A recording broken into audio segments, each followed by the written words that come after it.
André da Poian. Eu vou explicar a resolução da questão número 1, alternativa A, que pede para calcular por quantos dias a produção de glicose poderia ser mantida pelo consumo das proteínas corporais. Então, levando em consideração que o nosso organismo ele consuma 120 gramas de glicose ao dia, que é o valor usual, a gente vai ter essa produção, né, de glicose pelo consumo de proteínas de 25 até 33 dias. 25 dias levando em consideração 6 kg de proteínas, até 33 dias levando em consideração 8 kg de proteínas. No entanto, o enunciado explícita que o estoque total de glicose no organismo ele varia de 150 até 300 gramas, né?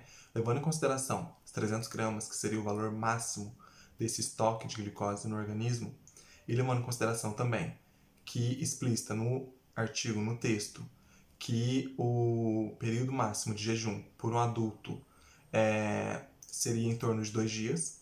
Isso implica que esse organismo, esse adulto, está utilizando 150 gramas de glicose ao dia, certo? Então, levando em consideração que esse organismo, que o nosso organismo, ele esteja consumindo 150 gramas de glicose, a gente vai ter que o organismo ele vai conseguir manter essa produção de glicose pelo consumo de proteínas de 20 até 26 dias. 20 dias levando em consideração 6 kg de proteínas, 26 dias levando em consideração 8 kg de proteínas. Já na alternativa B, que pede, né, quais adaptações a gente esperaria que ocorresse ao longo do jejum, levando em consideração que esses pacientes permaneceram 40 dias em jejum, a gente percebe que 40 dias é quase o tempo total para o nosso organismo degradar toda essa proteína, né, ao produzir glicose. Dessa forma, uma adaptação seria a diminuição na degradação de proteínas e o nosso organismo encontrar outra fonte que não a proteína para produzir a glicose. Dessa forma, uma adaptação seria utilizar o glicerol por meio dos ácidos graxos, né, por meio das gorduras, ou então lactato, para suprir a produção de glicose, evitando que o organismo consuma o restante de proteínas, evitando assim que esse paciente vá a óbito.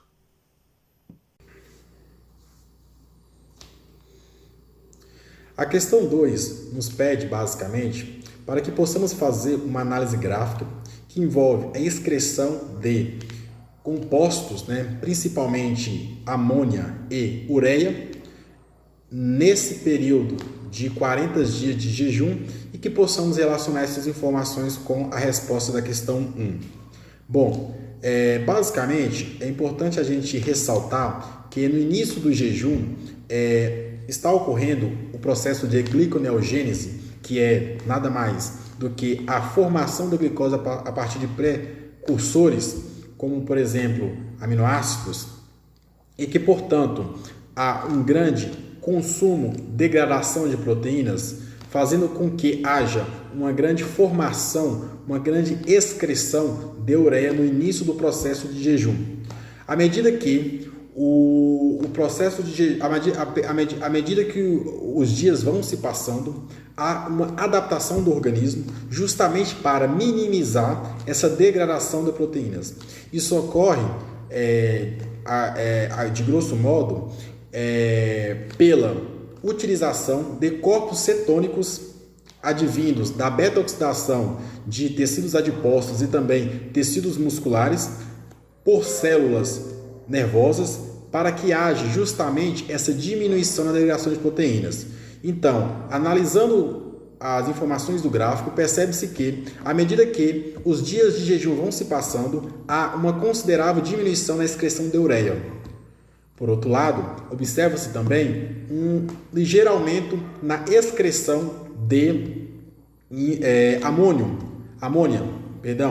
Isso se deve, talvez, pelos métodos utilizados pelos pesquisadores, como, por exemplo, a titulação da urina é justamente para a perda de urina dos compostos de hidroxibutirato, né, que, consequentemente, proporcionou um aumento da excreção de amônia em torno de 42% em comparação com o nitrogênio excretado total. Bom, com relação à questão 3, letra A, a gente pode perceber que eles usaram um mecanismo que chama diferença arteriovenosa. Essa diferença arteriovenosa, basicamente, eles pegam o sangue que entra no cérebro, no caso da artéria, que sai do coração, e medem uma quantidade de um determinado metabólito, como o oxigênio, como a glicose, e veem a diferença para o sangue que está saindo do cérebro e chegando no coração a partir da veia, por isso diferença arteriovenosa. A partir dessa diferença, a gente pode ver se o cérebro, no caso o órgão em estudo, se ele está captando ou produzindo determinados metabólitos. E no caso do cérebro, a gente pode ver a partir da tabela 4 do artigo 2 que ele está tendo uma captação relativamente reduzida de glicose. A gente pode perceber também que ele está produzindo uma certa quantidade de lactato e piruvato, e também a gente pode perceber uma captação de corpos cetônicos. Bom, com relação à questão 3, letra B, como a questão não deixou claro se é para considerar o início do jejum ou se é para considerar um jejum prolongado, a gente pode perceber que essa afirmativa pode ser tanto verdadeira quanto falsa. Por quê? A partir da tabela 4, a gente vê que como esses dados foram coletados 38 dias após no jejum, então a gente vê que é um jejum prolongado. E a gente percebe realmente que é uma captação de glicose baixa, relativamente baixa, reduzida, pois ele está consumindo menos do que ele consumia. Porém, a gente tem que lembrar que no início do jejum, o cérebro continua consumindo glicose porque ele tem preferência por glicose e ele continua consumindo glicose preferencialmente. E a partir de mais ou menos 2 a 3 semanas que esse consumo de glicose é reduzido. Por isso, essa afirmativa pode ser tanto verdadeira quanto falsa. Bom, com relação à questão 3, letra C, a gente pode perceber que essa alternativa está verdadeira. Por quê?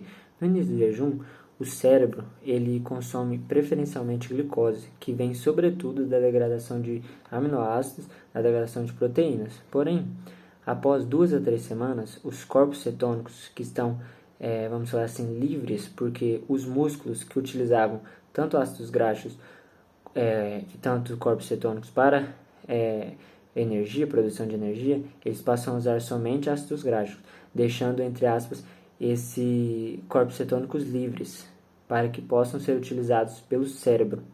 Dessa forma, o cérebro passa a utilizar corpos cetônicos para a produção de energia.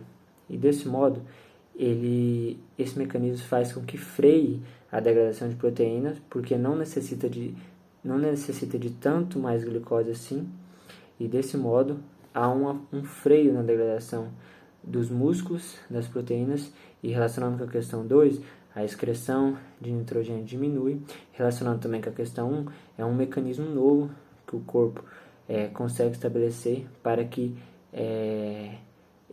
conserve ao máximo os músculos e a vida dessa pessoa.